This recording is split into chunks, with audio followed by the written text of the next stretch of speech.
Richard Bopples with Paint Covered Overalls. Today we're going to talk about fixing a drippy faucet. So, let's say when you turn your faucet off, it does this, but you've got it pushed all the way. What do you do about that? It's actually a pretty simple fix most of the time. First thing you want to do is turn off the water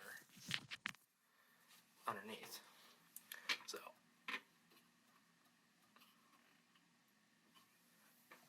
right clockwise will shut off your water valve. So, you've got this. In my case, it's held on by a tiny little Allen wrench screw.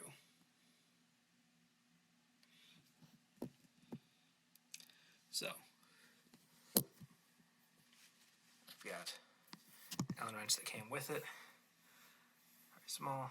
You twist it counterclockwise to loosen, and then it's loose enough that pops off. And so you're left with, I want to show you this. This is what mine looks like.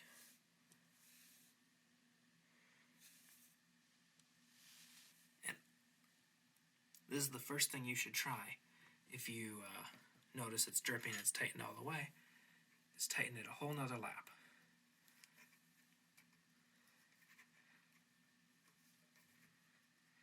Okay, one lap around. Put your handle back on. No sense in tightening it just yet. You want to give it a test. Turn your water back on. Make sure it's not leaking anywhere. Turn it on.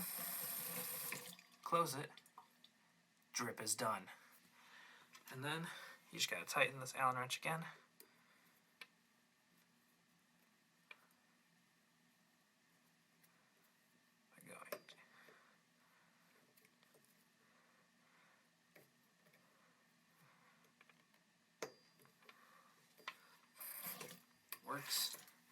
Works. And that's it. Hopefully that fixes your faucet. It's a really easy, free fix. You don't have to get a plumber involved, and you don't have to worry about there being leaks anymore. So if you got that little drip, this is a quick couple-minute thing you can do. The hardest part for me actually was finding an Allen wrench that fit in the hole. So that's it. If you have any questions or comments, leave them below. Thank you.